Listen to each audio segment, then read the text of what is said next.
नमस्कार दोस्तों, आप देख रहे हैं तक्षल समाचारों में आपका अपना भगवत यादव।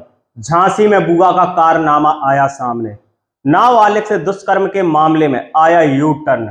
फर्जी कहानी बनाकर बुआ ने गढ़ी थी भतीजी की सामूहिक बलात्कार की कहानी। किशोरी निकली थी भागने के लिए, लेकिन नहीं पहुंचा प्रेमी। बुआ और उसके बेटे ने रच डाली अपने दुश्मनों को निपटाने की साजिश। आपको बताते चलें, झांसी में नाबालिग किशोरी के साथ गैंग रेप की वारदात में अब एक नया मोड़ आ गया है। जहां पहले झांसी के थाना प्रेम नगर में शिकायत पत्र देते हुए पीड़िता की बुआ ने बताया था कि किशोरी बीते मंगलवार को शौच के लिए गई थी। तभी उसे 3 लोग कार में जबरन बिठाकर ले गए थे और चलती कार में उसके साथ दुष्कर्म किया। इसके बाद पुलिस ने उचित धाराओं में मामला पंजीकृत कर जांच शुरू कर दी थी, लेकिन जांच करने पर कुछ और ही मामला निकलकर सामने आया। पुलिस ने पाया कि किशोरी सुबह 6 बजे अपने घर से अकेली निकली और उसके बाद वह बाजार से सिंदूर, बिछिए आदि खरीदकर दुकानदार के फ़ोन से अपने प्रेमी को फ़ोन कर झांसी के किले में बुलाया, जहां उसने उसका कई घंटे तक इंतजार किया। लेकिन जब प्रेमी वहां नहीं पहुंचा तो वह अपने घर वापस जाने की बजाय बुआ के घर पहुंच गई और बुआ को सारी बात बताई। इसके बाद बुआ ने बदनामी ना हो इसके लिए एक मनगढ़ंत कहानी रच डाली, जिसमें उसके बेटे ने भी साथ दिया। इसमें बुआ ने अपने दुश्मनों को निपटाने का जाल बुन डाला, जिसमें उसने 2 युवकों का नाम लेते हुए सामूहिक दुष्कर्म की कहानी बताई। लेकिन पुलिस ने शहर भर में लगे सीसीटीवी फुटेज को खंगालने के बाद मामले को पकड़ लिया, जिससे एक फर्जी नाबालिग दुष्कर्म की घटना का खुलासा हुआ।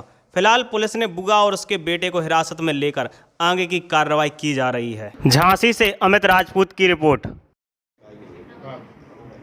झांसी जनपद में थाना प्रेमनगर क्षेत्र अंतर्गत पीड़िता का परिवार द्वारा एक सामूहिक दुष्कर्म का एक मुकदमा दर्ज कराया गया था। दर्ज करने के पश्चात जो नामजद अभियुक्त है उन दोनों को पुलिस ने पकड़ के पूछताछ शुरू की थी। आज उस सामूहिक दुष्कर्म का जो विवेचना में पूरा कहानी पलट गई है। इसमें जो पीड़िता द्वारा जब शुरुआत में बताया गया कि घर से निकलते ही एक सफ़ेद गाड़ी में 2 लोग इनको बिठाकर ले गए थे, इस बात को पुष्टि करने के लिए घर के आसपास जो लगा हुआ सीसीटीवी कैमरा को देखा गया था। उसमें कहीं भी सफ़ेद गाड़ी तो नहीं दिख रही थी और लड़की अकेले देखते हुए दिखाई दे रही थी। उसको ट्रेस करते हुए हम लोग पूरा आज लगभग 50 से 60 कैमरा पूरा खंगाले गए थे। झांसी जनपद में स्मार्ट सिटी के अंतर्गत पूरा शहर में नगर निगम द्वारा कैमरा लगाया गया था। उस कैमरा में पीड़िता कैद हो गई थी। पीड़िता अकेले ऑटो में आते हुए दिख गई थी और शहर में पूरा घूमने के बाद ये अपना किले में जाके पूरा वहाँ पे वेट भी करती रही।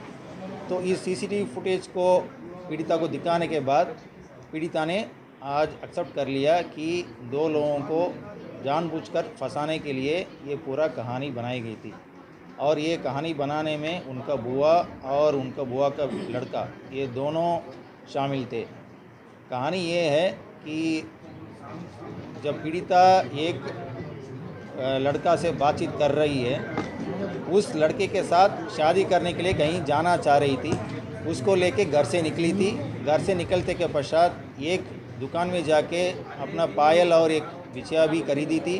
खरीदने के बाद किले में जाके उस लड़के को आने के लिए इंतज़ार कर रही थी। जब वो लड़का नहीं आया है, ये वापस अपना घर ना पहुंचकर बुआ का घर पहुंच गई थी।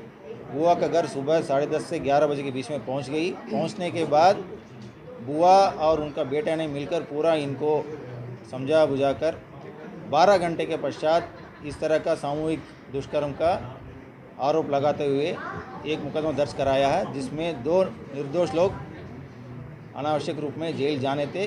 पुलिस का विवेचना से वो दोनों जेल जाने से बच गए थे। सेक्शन 22 पॉक्सो एक्ट का तहत जो फर्जी सूचना इस तरह देने वालों के खिलाफ कार्रवाई करने का प्राविधान है, उसके तहत पुलिस द्वारा कार्रवाई की जाएगी। दोनों आरोपी हैं सर, उनका क्या हुआ? छोड़ दिए गए या गिरफ्तार कर लिए गए?